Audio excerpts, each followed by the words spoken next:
Muy bien, chicos, ahora vamos a continuar con el sumillado. Vamos también a enfatizar este punto porque hemos tenido algunas deficiencias en la actividad número 1. Cuando hablamos de la sumilla o el sumillado, lo que queremos decir es que el sumillado es la síntesis o corresponde a la síntesis de las ideas principales o anotaciones que nosotros realizamos al margen de cada párrafo. ¿Cómo sumillamos? ¿Qué hacemos para sumillar?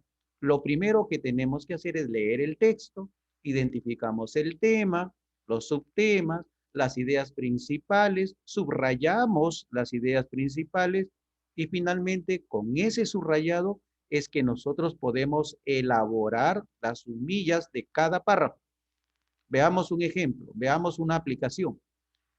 Este es el texto que habla desde el principio hasta el final, si nos damos cuenta, nos habla sobre el estrés. Y en el primer párrafo hemos ya subrayado la idea principal. Cuando el autor dice el estrés puede definirse como, entonces fíjense que si ya tenemos el tema del estrés, en este primer párrafo el autor nos va a definir qué es el estrés. Entonces dice como subtema 1, la definición del estrés. ¿Qué es el estrés? Es el conjunto de reacciones fisiológicas que se presentan cuando una persona sufre un estado de tensión nerviosa producto de diversas situaciones. Esa es la idea principal. Ya apliqué mi subrayado. Entonces, en el segundo párrafo, tercero y cuarto, todo el texto gira en torno a los tipos de estrés. Son los subtemas. Una vez que yo tengo los subtemas, ya tengo subrayado también en cada subtema de tipos mis ideas principales. Entonces se habla del estrés normal, su idea principal, estrés patológico, tenemos la idea principal, y estrés postraumático, también la idea principal. En este caso, los tres subrayados corresponden a un subrayado continuo. También podría ser discontinuo, es decir, yo podría, si es que es importante, podría subrayar otras partes del texto. Muy bien, una vez que ya tengo definido el tema, los subtemas, las ideas principales, el subrayado, ahora voy a elaborar mis sumillados. Y la primera sumilla queda definida o establecida o redactada de la siguiente manera. Conjunto de reacciones fisiológicas, resultado de un estado de tensión que experimenta una persona en diversas situaciones. El segundo subrayado dice, respecto al estrés normal, un poco de estrés y ansiedad nos permite ayudar a afrontar y superar algunas situaciones difíciles.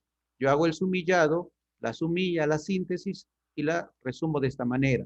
El estrés normal permite afrontar y superar situaciones difíciles. Y lo mismo haré con el estrés patológico y lo mismo haré con el estrés postraumático. Si nos damos cuenta, esta sumilla es resultado de lo que yo hice previamente, que es la aplicación de otras estrategias, como la determinación de los subtemas, determinación de las ideas principales. Nótese en este caso que los tres párrafos desarrollan el mismo subtema, es decir, los tipos. Generalmente, a un subtema le corresponde un párrafo. Digo generalmente, no digo siempre. En este caso, en este ejemplo concreto, en esta aplicación, vemos que un solo subtema, que en este caso es tipos, está desarrollado en tres párrafos distintos. Muy bien, chicos, eso es lo que queremos que hagan ustedes. ¿Ya? Ahora, si tengo dificultades respecto a la idea principal, ¿cómo procedo si tengo dificultades para identificar la idea principal? Muy bien, si tienes dificultades para identificar esta idea principal, aplica la técnica de las macro reglas. ¿En qué consiste? ¿Cuáles son? Son tres. La primera se llama supresión, la segunda se llama generalización y la tercera se llama construcción. ¿Por qué se le llama supresión?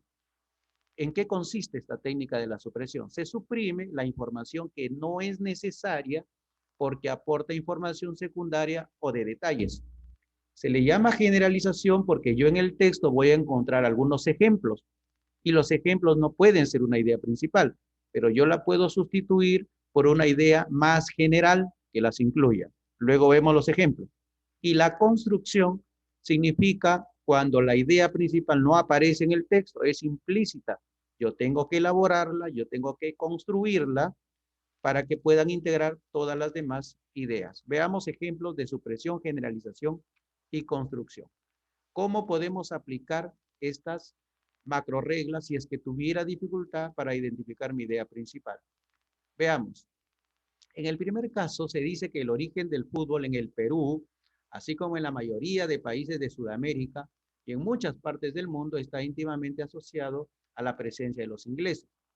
Yo me doy cuenta que el texto me habla del origen del fútbol, pero me especifica, me da detalles cuando dice en el Perú, como en la mayoría de países de Sudamérica y en muchas otras partes del mundo. Estos elementos que yo estoy subrayando o tachando, en realidad me brinda información muy particular, muy de detalle. Esa información no me es útil para sintetizar la idea principal. Yo elimino esta información y la idea principal no ha variado. Entonces, estoy aplicando aquí supresión.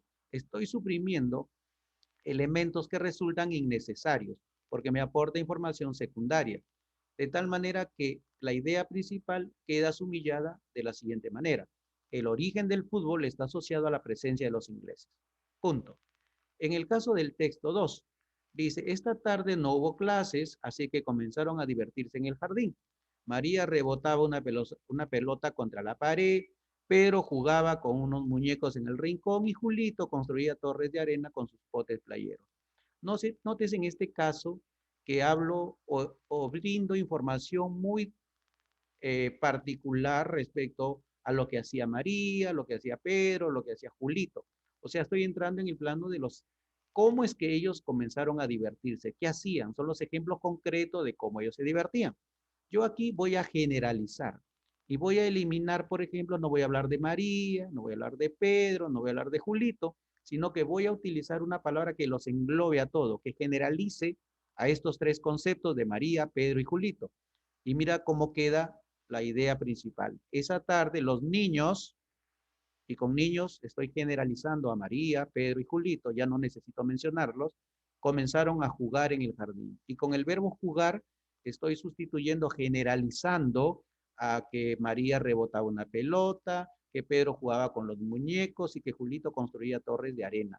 Todos esos juegos yo los voy a generalizar con una sola idea, que es jugar. Y por último, tenemos aquí el tercer ejemplo. El color rojo es conocido porque representa la pasión y la fuerza. La esperanza está asociada con el color verde. También sabemos que el negro corresponde a la muerte, pero también a la elegancia. Por su parte, el color blanco se asocia con la pureza, la inocencia y la paz. En este caso, yo voy a construir. ¿Por qué? Porque todas las ideas que aquí se proponen son ideas secundarias. Me dice que cada color representa un concepto determinado. Yo voy a construir, porque acá la idea es implícita, y miren cómo construyo. Y digo que los colores simbolizan un determinado concepto abstracto. Y con esta idea estoy construyendo una idea principal implícita. El texto no dice, pero yo voy a construir a partir de lo que sí dice, del color rojo, el verde, el negro, el blanco, voy a construir mi idea principal. Muy bien, chicos, de esta manera entonces ustedes pueden aplicar cualesquiera de estas macro reglas.